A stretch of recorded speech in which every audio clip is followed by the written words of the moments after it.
Hello guys, welcome to Piyush PCS. और आज हम लोग देखेंगे जंतु विज्ञान की शाखाएं का वन लाइनर।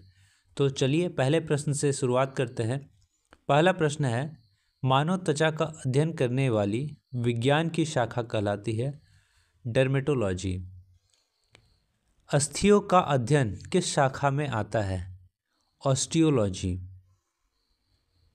जीव के संक्रमण के विरुद्ध प्रतिरोध का अध्ययन किया जाता है इम्यूनोलॉजी। पैलियोंटोलॉजी किसका अध्ययन है? जीवाश्म का। कीड़ों का अध्ययन को कहते हैं एंटोमोलॉजी। तितलियों के अध्ययन को कहते हैं लेपिडेटेरियोलॉजी। मछलियों से संबंधित अध्ययन कहलाता है इक्थियोलॉजी। और न्यूथोलॉजी में किसका अध्ययन होता है? पक्षी का। हिमेटोलॉजी किससे संबंधित है? ऊतक से। घाव का अध्ययन कहलाता है ट्रोमेटोलॉजी। कैंसर संबंधी रोगों का अध्ययन कहलाता है ओंकोलॉजी। मोलस्का समुदाय में जंतुओं के कवच का अध्ययन कहलाता है कोंकोलॉजी। वंशागति के नियमों के अध्ययन को कहते हैं आनुवांशिकी। मनुष्य के वातावरण को सुधारने से नस्ल सुधारना कहलाता है यूथेनिक्स।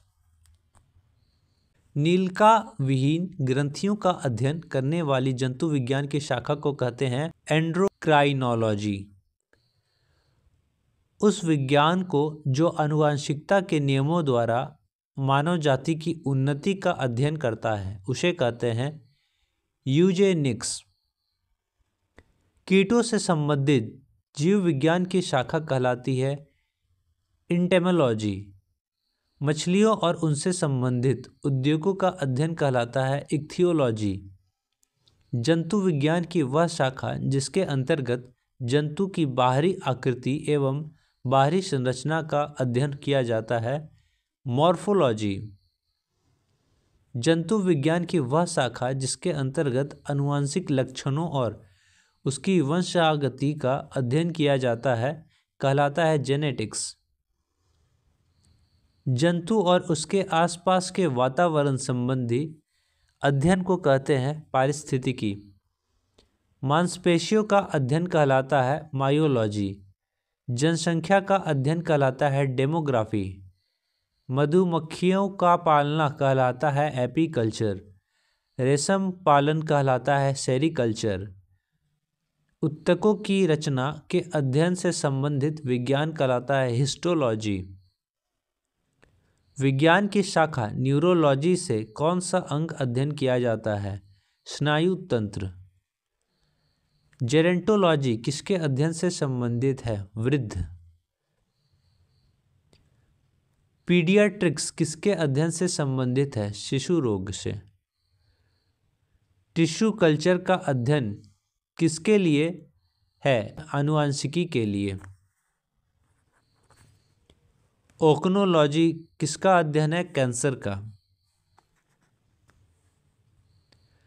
जेनेटिक्स में किसका अध्ययन किया जाता है? आनुवांशिकता एवं गुणसूत्र का। आनुवांशिकी संबंधित है आनुवांशिकता से। जनसंख्या का अध्ययन कहलाता है डेमोग्राफी। रक्त में एंटीबॉडी व एंटीजन के अध्ययन को कहते हैं सीरोलॉजी। पारिस्थितिकी विज्ञान इकोलॉजी का किससे संबंध है? शरीर संरचना और वातावरण से। इसी के साथ दोस्तों आज का सेशन समाप्त होता है। कैसा लगा आप लोग को जरूर बताएं। जय हिंद दोस्तों, जय भारत।